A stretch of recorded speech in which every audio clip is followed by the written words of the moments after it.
Welcome to the Fuzzy Loaf movie show. Chuck is gone this week, and I'm running the show. I'm Skosh. With me, as always, is our engineer, Matt. Hey. Crazy week. Yeah. We got here. A lot of news. Yeah. Let's talk about the craziest thing. Amy Pascal resigning from Sony.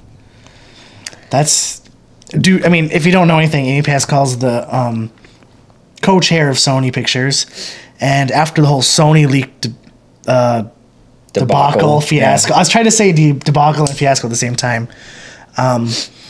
She's stepping down to a production position, and that won't happen until May. Yeah. So what do you think about the whole thing? I know what I think about it. It's no surprise really. All the news that got leaked, and some of it was cast her in like a really bad light because she was talking some of the comments she made, actors talking about the kind of movies that Obama would like. It's not any surprising news if you were following the Sony stuff. Yeah. Did you follow it? I followed it a lot when it was. I did here and there. I didn't read everything about it just because there was so much coverage. I was just kind of getting inundated. So much stuff getting out like every day. Yeah. Well, I followed mostly the Spider-Man stuff because I'm a huge nerd. Yeah. Well, there was a lot of stuff like Chris Pratt wanting to do the Ghostbusters remake. He did? I didn't hear about that part. Yeah, it was Chris Pratt and Chris Pratt just wants to do everything. Who else was it? I want to say it was like Jonah Hill, but it might have been somebody else. Jonah Hill and they wanted to do like a dark comedy. That'd be funny. Reboot of the Ghostbusters. Let's do 2 Ghostbusters reboots. Yeah. I'm down for that. But yeah, there's so much stuff that came out of that Sony leak back in November. Yeah. Too bad we weren't around then. We could have talked about all that all that crazy stuff. What else? Amy Pascal stepping down is obviously it was going to happen. Yeah. I'm surprised that there hasn't been more of like an upstir with the executives. That there hasn't been more people that have either been resigning or fired or shuffled around. She's one of the most respected people in the industry, clearly. But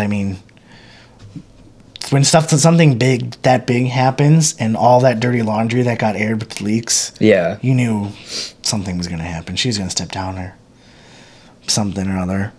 But do you know what do you think about the whole Sony thing? Well, obviously, it was a really big deal. What are your thoughts about the whole hack in general? Obviously, it's messed up. People shouldn't be, but some of the things that were said, which obviously were meant to be privately shared, and weren't supposed to be released. But do you think people should even talk like that in the industry? Some of the things they said, calling Angelina Jolie a spoiled brat, kind of thing, and then I bet Obama likes Kevin Hart movies, racist comments like that. Yeah, I don't know. It's one of those things. You don't expect that somebody else is going to be reading your emails besides the people that it's supposed to go to. So it's kind of messed up. Your privacy is invaded. But in the same sense, as a professional in the film industry, you shouldn't really be, saying anything that you wouldn't want the people to be reading. It might be leaked. So then, it could have been, the person on the other end could have leaked the information, not just a hack. Right. It's like the world we live in now. That's still kind of messed up with just the world we live in. Even in private conversation, you have to monitor your own speech because you never know what could happen. Or you just need to be somebody that speaks their mind, Yeah. Or you need to be open with your opinions. Yeah. Whatever. But it could it's just so fuzzy. There's so many things around. Obviously, it's private emails, but then it's you got to conduct yourself in a business sense. But you'd never expect those emails to get out. It's just so messed up. What else did you want to talk about this week? I got a ton of stuff written down here. What's your favorite thing that happened this week? God, that got released. We could talk about get some of the comic book news out of the way. Get my nerdy stuff out of the way. What's Guardians of the Galaxy 2 won't follow any comic book premise. James Gunn said that it's going to be ballsy. News story. It's going to be risky. He did mention in passing that it was going to reveal some stuff about Star-Lord's father, but it's not going to be like how it was in the comics. Okay, so what do you think about I got a kind of like a bigger question for you. What do you think about comic book movies veering off from, story or like source material? I absolutely like that drastically. I love it. My favorite part about like Iron Man 3 was that they changed. You liked the Mandarin twist. Yeah, there was I such a good twist. I thought it was kind of cool. I liked that I was going in expecting something because I knew a little bit about the Mandarin. Yeah, Iron Man. He's Iron Man's most infamous villain. Yeah, and then you go in expecting this, like, okay, it might go this way or it might go that way, and then it just like it drops a bomb, and it's like that was so cool because nobody, at least me personally, I don't want to go see a movie that I know every step of the movie. I know what's going to happen. I know every part of the movie that's going to happen. I know how it's going to happen. That's not as exciting to me as going in and, expecting one thing and having my mind blown. Yeah. So I kind of liked it. I understand people's criticisms about how like they were robbed of that big character, which like I get it. But maybe that means like maybe he'll become the Mandarin. Yeah. Or there's an actual Mandarin out there. Yeah. Well, and it's just so many possibilities. I like you have to tell a different story from the comics. If you just repeat comic book stories, nobody's gonna care. Like I read that already. Why do I need to see the movie?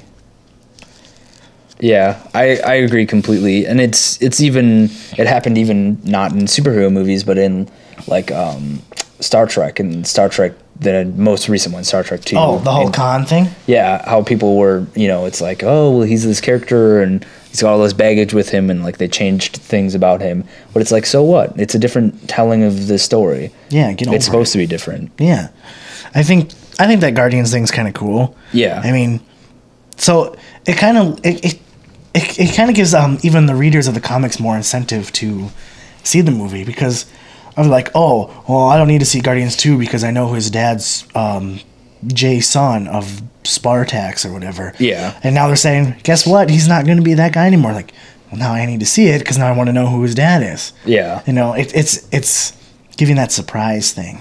I think it also gives room to the like writers and directors of these movies to kind of embellish and change things and bring into new directions. Like what works in the comics might not work in movie. Right. Might not work as well. Like making Tony Stark the creator of Ultron instead of Hank Pym. Yeah. Well, it makes sense. You have to streamline it for the main audience.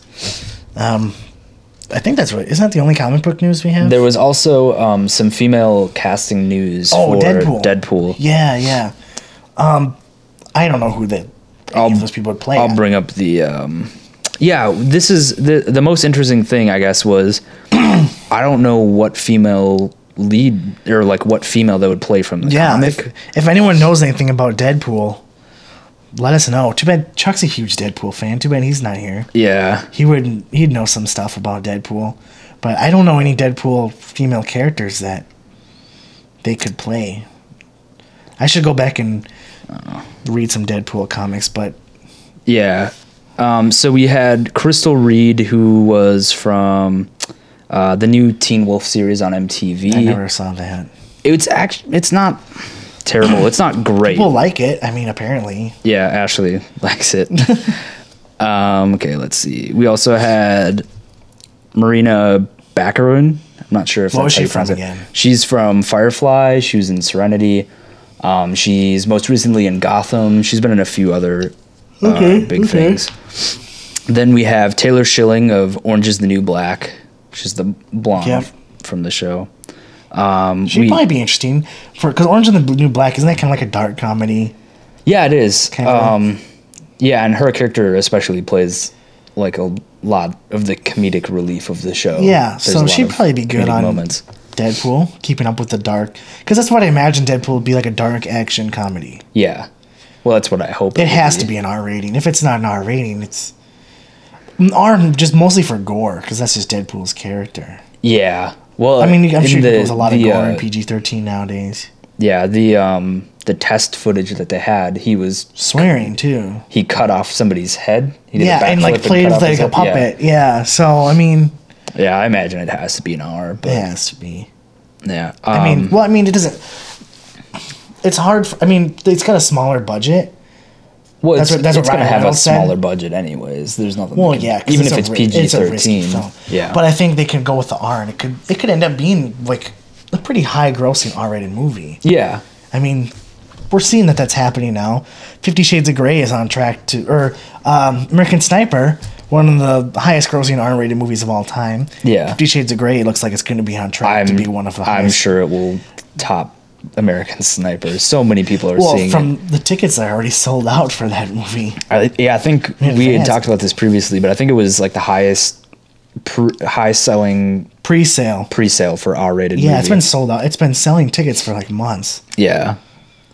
So back to the other possible leads, Rebecca Rittenhouse from the Red Band Society. I'm not really sure what else she's been in, but Red Band Society, that's that show on Fox, right? Yeah, me and Ashley watched the whole season. It was really good. I liked it a lot. The season's over already? Yeah, the season's over already. It was a 10 or 11 episode Did it get renewed? season. I don't know. I think it was supposed to be a one-off. I don't think it was supposed to be. It was a retelling of a Spanish teen drama. Sarah Green from Vikings. I've never seen Vikings. I saw a trailer for it for the new season. I've watched part of season 2, not any of season 1. I don't know if it's that good of a show. But. We'll save that for the Final Couchdown. And then finally Jessica DeGao from Arrow and Deadline. From Arrow? Yeah, she's from Arrow. I'm not sure what character she plays. I don't recognize her. I watch Flash, not Arrow. But it'll be interesting because I don't know what female lead they're going to play. Like, I don't know if they're going to try to make a love interest. And it's... Again, if anyone knows a female lead who could possibly be for Deadpool, put it in the comments or tweet at us about it because curious. We want to know just as much as you do. But I think that's all the comic book stuff. Comic book. Good. Last week was very comic book heavy on both ends. This week, much more variety. I want to talk about this because I heard about it. Live action Astro Boy. Yeah. What do you think about that? I don't know. It's interesting. They're doing a lot of... Is he going to be naked? Is he just going to be a kid in underwear firing rockets or lasers out of his hands? It's so weird. They're doing a lot of nostalgic movies and TV series, and they're starting to do a lot of live action series that were originally cartoons. So it's like, I don't know. I feel like there's too many. We're going too heavy on like nostalgia trip. I don't know if it needs to be made. Do you think it's hard to get adults or older people to see animated films, even if it's not for kids? Like, say they make an animated movie that's specific. It's like not a kids movie. I don't because there's plenty of animated shows that aren't for kids, like Archer, Venture Brothers. You think it's hard for them to do a movie? Because you think if they make an animated movie, people might assume, oh, it's a kid's movie. I think it depends on it's cartoon. On the age demographic. I think our generation is much more likely to watch and go to see those movies regardless. We went and I'll even go see kids movies. Oh right, I saw a Lego movie. I want to go see SpongeBob this weekend. Yeah, I don't want to see SpongeBob, but I know. We saw Big Hero 6 and even Frozen. Me and Ashley saw Frozen. I never saw Frozen. I don't care. We went to see it with my niece, but still, it's I'm not against seeing animated movies and same with animated TV shows. I'm all for them. I'd love to see animated adult movies animated films. I don't know what the budget's like for those. They're more expensive. It takes a lot of time and it takes a lot of people to make. You can do a lot more. Yeah, I think. Our generation is more willing to see it. I don't know if 30 plus are willing to. I don't think they would go see an animated movie because they're taking all these old cartoons and they're making them into live action. Yeah, and I'm like, well, sometimes that doesn't work. Yeah, well, and that's just it. Is what are they going to do? Are they going to have a kid in underwear that's shooting stuff out of his hands? If you don't know what Astro Boy looks like, he looks ridiculous. Yeah. So it's just. I don't know. And also how faithful... How faithful are they going to be to it? Is it going to be a kid or is it going to be an adult? Is how much of the story is... I just don't know. They made a CG Astro Boy film a couple years ago and it did not do well. Yeah. So I don't... And there's also talking about a live action Robotech. Yeah. It's another live action of an anime. It could just be the studios exercising their right to keep the copyright. Oh, the license? for it. To keep it from a slipping. lot of them, if you don't use it by a certain amount of time, especially it gets especially like weird with like live action characters versus animated. Like Disney and Fox are kind of dealing with this on the TV side, but they're dealing with this with X-Men. You know, it's like Disney has the rights for TV. But X-Men has Fox has the rights for live action. So where does that fall? Live action, for movies. Yeah, but where does that fall for? You know. Yeah, I don't know. I'm just gonna say I really want more, like, animated films geared towards older people. Like, The Simpsons was an animated movie, but that's obviously for kind of a wide audience. But my question is, do they need to come to theaters then? It could just be day and date digital. Oh, that'd be cool. A lot of comic book movies, like a lot of the DC universe movies. Yeah, those are more adult themed. They're not R by any means, but they're more adult themed than I heard Assault on Arkham was pretty. Some of them might be. I just know that they're still comic book shows. They're not, it's not sex and nudity and that kind of stuff, but it's more adult themed, and those come out digital the same. Like if you had an Archer movie, you don't want a live action Archer movie. You want an animated movie. You want to hear H. John Benjamin's voice. Oh, that would be so terrible to have to get a different actor. It just would ruin it, wouldn't it? Like, I don't know. We've seen the live action animated films with like Flintstones and Scooby Doo, and they're all just not good. I don't. Okay, she likes Scooby Doo. I liked it with Scooby Doo too when it first came out. Yeah, I was a big fan of it. Well, because now Matthew Lillard is the voice of Shaggy. Yeah. So I mean that's pretty cool, and it did have kind of like a cheesy like meta awareness, the original Scooby Doo movie. Yeah. But like it didn't do well box office wise. The first one did enough to warrant a sequel, but that one didn't make nearly enough money. Yeah. Well, and like the Flintstones, that came out during the time of like the 90s. I liked it when I was a kid. If you look at it now, you're kind of like... Yeah, but it was totally in with all of the movies of that kind of Well, because they were talking about making a live-action Jetsons. Yeah. And they just announced like a couple weeks ago that they scrapped that, and now they're going to do an animated Jetsons. Which is a good choice, because... Yeah. Stick with the medium it was originally... Well, not even just that, but like... A live-action Jetsons movie would probably cost as much and take as long to do all this CGI and the animation for than if you just did animation. Animation. Yeah, I think that's. And you probably save a lot of money on acting. You know what I mean? Because you have voice actors who I'm assuming would get less than somebody who appears on the screen. Yeah. I don't know for sure. They make a decent amount, but not nearly enough as. So this just popped into my head right now. Do you watch Adventure Time, or did you ever watch Adventure Time? I watch it here and there. I don't watch it. Well, what do you think of like an animated Adventure Time movie? I'd be down for that. Yeah, because I haven't been keeping up with it, but I think it's got such a rich backstory. Yeah, I mean that's the cool thing about Adventure Time is it's got so many stories to tell, and like it feels like none of them are too far-fetched. I think you could put that in theaters, and you could get a pretty big audience because Adventure Time walks that fine line of getting the kids audience who like Adventure Time, and then the adults that watch it for different reasons. Yeah.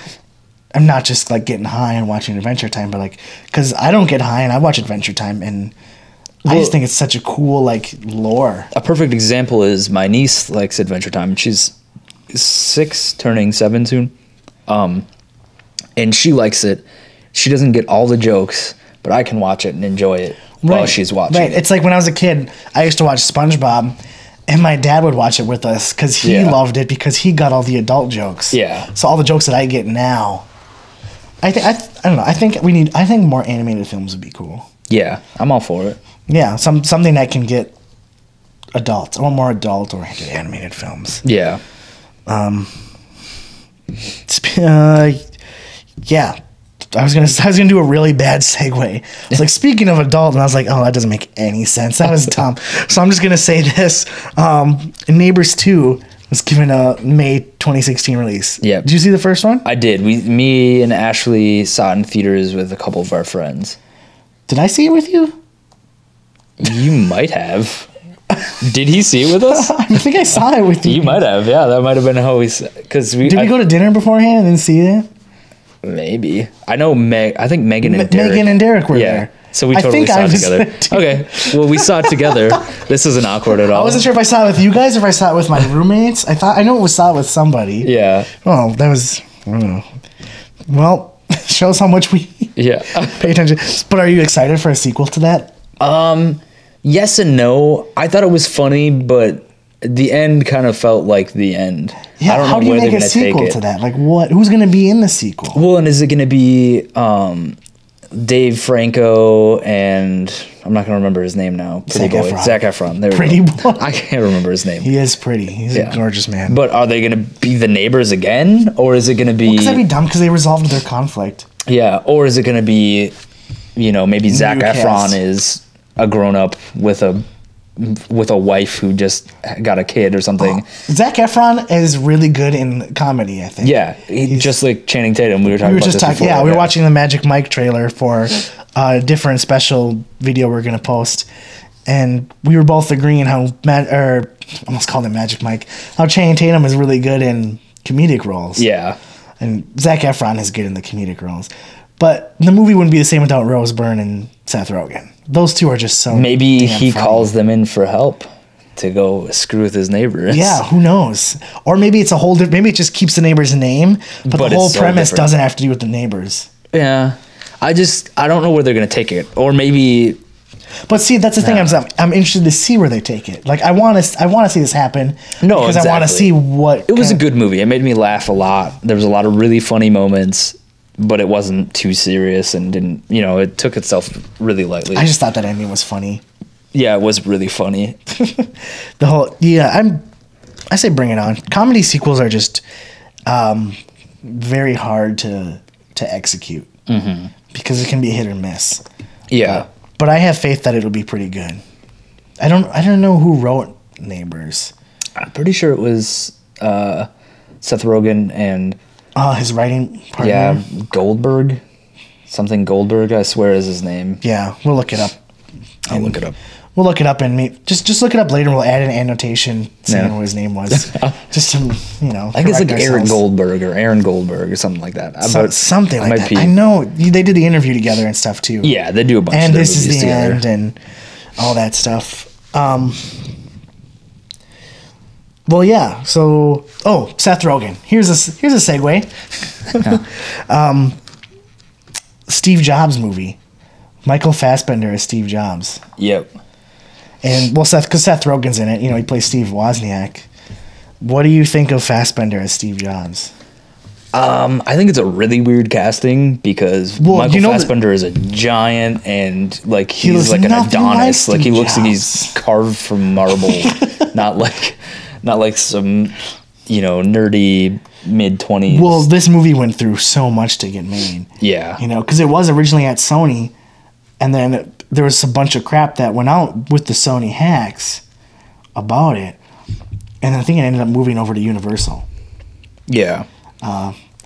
So, because I know Leo DiCaprio was attached to it at one time, and then Christian Bale, who would have been physically more of a Steve Jobs, because he kind of looks like him. Well, and Christian Bale is like one of those method actors where he would really get into the role and lose a lot of weight and or put on a lot of weight, or well, yeah, but I just mean for this role. Yeah, he would shape himself to be more like Steve Jobs. Whereas Michael Fassbender, I don't know if you saw some of the pictures. I did see the pictures. I was like, that looks like Michael Fassbender hanging out with Seth Rogen. Yeah, that does not look like Steve Jobs and Wozniak. I feel like do we need another Steve Jobs movie? No, that was what I was going to say. I feel like who gives a shit about Steve Jobs? Well, it's not not Steve Jobs, but a movie. Do we really? We don't need it. We've gotten... So there was a really good one from the late 90s. I think it was a PBS documentary. Before he died. Yeah, it was a PBS biopic. I think it was Pirates of Silicon Valley, I think is what it was called. That one was really good. There was one a couple years ago, right after his death, with Ashton Kutcher. This is a different one? There was one that was on Netflix with... I'm not going to remember his name. He's from Dodgeball, and he's got black hair.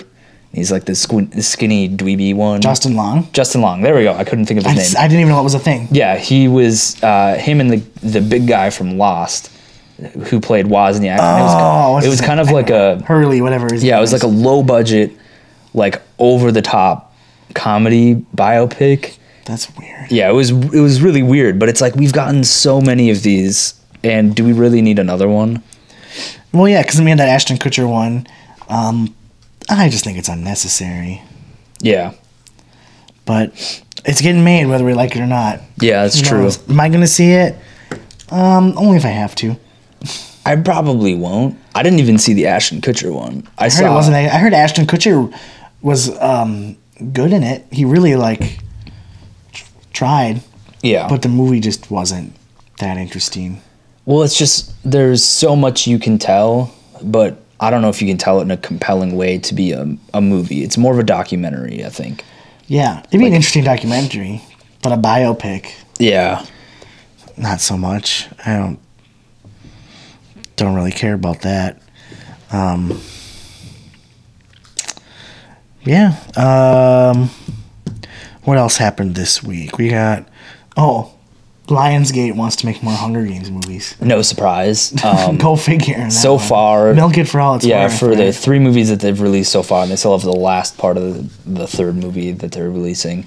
They've made like $1.1 billion off the franchise. So is it really that surprising that they're going to make another one? Hell no. Or another couple? I'm sure there's more stories to be told in that world too. Well, there is. It's just there isn't books like it's not just the 3 books. Yeah, but I'm not the demographic they're trying to go for with those movies. I read the books. I really liked the books. I read them in high school though, so I mean I was more a more appropriate age for them. I didn't read a single book all through high school. Not even Catcher in the Rye? Oh, I did read that. Yeah. Well, because I was a teenage boy. Of course, I read Catcher in the Rye. But I can see like where they would take it, and it would be interesting because it's about like it leads itself as if it's about like the world after an apocalyptic event, and these are like the colonies that survived. So isn't it supposed to be kind of like North America? Yeah. So it's like there's a lot of places they could bring it. They could introduce some backstory. And because they said I don't know where they could go in the future though, because I don't know how it ends. Spoiler. If you don't want to listen, close your ears for like 30 seconds. Spoiler alert. Spoiler alert. The movie ends and the Resistance wins. So is that really a spoiler? Yeah, I don't know. But it's like you're not gonna have where they just get freaking crushed. The movie ends and they just get dominated. That'd be the best ending ever. This is dead. But it's like, where can they take it after that? After that happens, what are they gonna do? Well, I mean, I guess it's the conflict. I guess it's the same thing as Star Wars. Yeah. After the Empire, they killed the Emperor. I mean, that wasn't just the end of everything. I guess really know how Hunger Games ended. There's going to be political upheaval. Yeah, that's true. So you could follow that a little bit. I don't know. Maybe if you're going to do that, I'd say you'd have to make the franchise, if you're going to continue on, like going into the future, you'd have to make the franchise maybe age with its audience. Yeah. It started off, or unless they want to keep it the young adult theme. No. But like obviously people that got into Hunger Games as a young age are going to want to probably continue following it. The thing is, if you've read the books are way more adult than the movies are. Oh, they kind of like brought they brought the movies down. I mean, it's not like, there's it's not extremely pretty gruesome. Yeah, it's not extremely graphic. There's not like swearing or anything like that, and there's not like sex, but it's like it feels way more adult than the movies have been. The movies feel like a really dumbed down version of the books. Well, I don't know, because it all depends on where they want to go with it. If they want to keep that audience, or because I'm more in favor of keeping the story going with your aging audience. Like, okay, you progressed with these characters, now keep going. A lot of films have done that pretty well. Like the first one that pops in my mind is like Toy Story. Yeah, that really aged with its audience. Where like by the time Toy Story 3 came out, we were Andy's age, so you could relate to. Like I don't know. But unless they want to just keep that younger demographic still, it all depends. Yeah, I'm not a studio exec. I don't know. I'd be all for them continuing this series if they made it an R. If they made like they won't make it an R for sure. Definitely not. It's too kiddish right now. It's like it's. I mean, you can still make it a PG-13 and still have it be a little older. But it all depends on what they want to do. I think where we got a couple more things. We got some sci-fi stuff. Yeah. Oh, segue. I should say I gotta work on these segues. Jennifer Lawrence from Hunger Games. Oh yeah. Her and Chris Pratt for new sci-fi romance Passengers, directed by the same guy who did Imitation Game. Yep. So, I guess do you want to tell us what Passengers is about? Or I can do it. Yeah, I don't remember. I don't you remember told that me, far so I back. figure. All right. So there's like thousands of people on this spaceship going somewhere, and they're like cryo sleep. Chris Pratt's machine malfunctions, and he wakes up like 90 years early. So to prevent himself from being bored and lonely, he wakes up another passenger, Jennifer Lawrence, and it's kind of like romance sparks between them because obviously they're like the last two people. God, that'd be such a boring existence. Just like, I mean, just being alone, not like with another person. Yeah, by yourself. I can see how. I really like that premise. Apparently, this movie's been in the works for quite a while. Yeah. With I think Keanu Reeves attached at one point. I read that'd be weird. Keanu Reeves and Jennifer. But this Lawrence, was like years ago. No, it wasn't Jennifer Lawrence. It was different casting. I was gonna say, I feel like that would be a weird age difference. Yeah. So, but this movie sounds interesting. Jennifer Lawrence and Chris Pratt. I don't think I like that combination very much. Well, think Jennifer Lawrence and Bradley Cooper. They did a lot of movies together. Yeah, they did a couple. I don't know. I don't think I want to see either one of those actors in this role, though. Well, it depends. I don't know where they're going to take it. Is it going to be serious or is it going to be kind of funny? Because both of them, I think, pretty funny people. Both of them are really good at being funny. They're also good at being serious, but I don't know if I could see both of them together being serious. No, I feel like I'd want to see different actors in this role. Yeah. I don't know who. I can't think of the top of my head at all who I'd want to see. Yeah, but there we go with Chris Pratt. I mean, dude's just all over the place. I mean, you think he's going to get like fatigue or something? Or are we going to get Chris Pratt fatigue? I mean, because I don't want to say this. I love Chris Pratt, but I don't want to see him in every single movie. I think I just could not see Disney putting him in Indiana Jones as well as Guardians of the Galaxy, as well as being the lead in the Jurassic World. Maybe trilogy, maybe even more than that. Oh, come on! It's going to be. It's probably going to be a new trilogy. Yeah, or beyond a new series. But I don't know if they've announced that it's a trilogy. I know that it's if it does decent. Movie. Yeah, opening weekend. They're gonna greenlight a sequel. It'll do like that. really well because I'll see it. But we already got him in Guardians, so he's part of the Marvel family now. Yeah. I mean, so we've got him attached to these franchises already, and I don't think they're gonna go with Chris Pratt for Indiana Jones.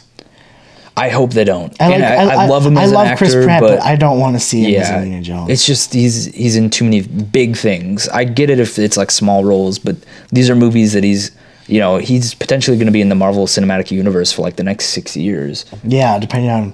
So it's like how long his contract is for, how many films. So it's like that on top of being the Jurassic World, trilogy. I'm assuming it's going to be at least a trilogy, but we'll see. Yeah, I mean, but a romantic sci-fi, I just don't see them in that role. But who knows? This could be a smaller indie. I mean, I say smaller relatively, but it could be an indie film. It might not be a major release. Blockbuster. Yeah, it might be, more of an art film-esque. I mean, I dig the premise, but the two casting choices I'm not really game for. Oh my god. I just saw this on my notes here. I can't believe I forgot to talk about it. Yeah. With you. Felicity Jones and the Star Wars casting. How do we forget about Star Wars? I was going to bring it up. You were going to bring it up right now? I was going to bring it up the last. In case I forgot about it. Everyone thought Tatiana from Orphan Black was going to be in it because she canceled her Broadway plays and stuff. And they're like, she's going to be in the Star Wars spinoff, guys. And then they're like, psych, Felicity Jones, you guys jumped the gun. Yeah, well, the interesting thing about Felicity Jones is a couple weeks ago, maybe even a month ago, people were speculating that she was going to be in the Star Wars film. Yeah, but she was on the list. But then she was like, I don't know, I'm kind of busy with some other things. I don't know if I can So that commit. was like a swerve. Yeah, so, but a bunch of people were outraged, like, really? You're too busy to be in a Star Wars film? But I don't know. No one's too busy to be in Star Wars. I don't know. After the last 3 movies, I wouldn't blame somebody if they decided They're to kind of pass. like waiting to see what the new... Yeah. But what do you think about the casting? What do you think about Felicity Jones? Have you seen her? I only saw her in Amazing Spider-Man 2. I never saw Theory of Everything. I heard she's amazing in it. I didn't see The Theory of Everything, but... what else was she in? She was in a couple movies that I saw on Netflix. There's one called The Chalet Girl, and it's with the guy who plays Chuck Bass from Gossip Girl. I don't know. Gossip Girl. Oh, okay. He's I don't know he's who like that is. the male heartthrob of the show. I'll go figure. Okay. And that was really good. She's a really good actress in that. I've seen her in a few other things. I want to say it was called Albatross. It's a British film because she's from the UK. Yeah. It's on Netflix. She's a really good actress. She's I don't know how she will do in a sci-fi role, I guess, because I've never seen her in a sci-fi role, but I don't know. I'm interested to see her chops. She's also in the new movie with Jonah Hill and James Franco. She plays Jonah Hill's love interest. What is the name of that movie? Long Story? Something like that. No, something like that. True Story. True Story. A True Story. Yeah. She plays, Jonah Hill's like girlfriend or wife or something. I'm assuming girlfriend, yeah. But who do you think she'd play in the spinoff? You think she's going to be a bounty hunter? She could be. Or, I don't know. Be a Mandalorian? I mean, really the opportunities, You think they'll ever play already existing character in Star Wars lore? No. Or totally well, actually, maybe. She could play maybe one of the bounty hunters. You know, if this bounty hunter... Someone from like Rebels or something? Yeah, if this bounty hunter story plot is Ocean's true. 11 with bounty hunters and Star Wars. Otherwise... I mean, they're making all new characters for the episode. I say do new characters. Let's just bring on some new stuff. Yeah. And then I heard some rumor that Michael Fassbender for Boba Fett. I was just like, no, dude's not going to do Boba Fett. I don't know. That'd just be ridiculous. Yeah. That'd be really funny. It'd be interesting. But I just heard, no. He's not going to do that. So, I don't know. How are we looking at time? What do we got there? We're at 37 minutes. Pretty short episode today. Yeah. I mean, that was pretty much all of the news. Was there anything else that you had to talk about? I don't think so. We got a lot of other stuff for TV for next time. For the final countdown this week. A lot of trailer stuff. Oh, yeah. There's so many things about trailers. We didn't want to talk about them in this episode of the movie show, so we'll probably talk about them in a separate trailer video where we break down all of the trailers that were released this week throughout the Super Bowl and just throughout the week. Yeah. And what we think of each one. We've got a list right here. Tune in for a special video. It'll be coming up probably the same day as this one. And let us know what you think about the trailers. That's it for the movie news, right? Yeah, I think that's about it. Cool. All right, so that's it for the Fuzzy Loaf Movie Show. I'm Skosh. You can find me on Twitter and Instagram at ScottyBoy, BWO, 4 Ys. I freaking love that. 3 was taken. Yeah. So, Matt, where can they find you on? You can find me on Twitter and Instagram at Hagnerd, Hagnerd. And you can tweet at us and follow Fuzzy Loaf in general at Fuzzy Loaf on Twitter. You can email us or any questions or any comments at fuzzyloafmedia@gmail.com and give us some comments and feedback. Ask us any questions. Say what you think about any of the topics we talked about in the comments section on YouTube. Give us a like and a subscribe. And that's all I got for you. See you next week.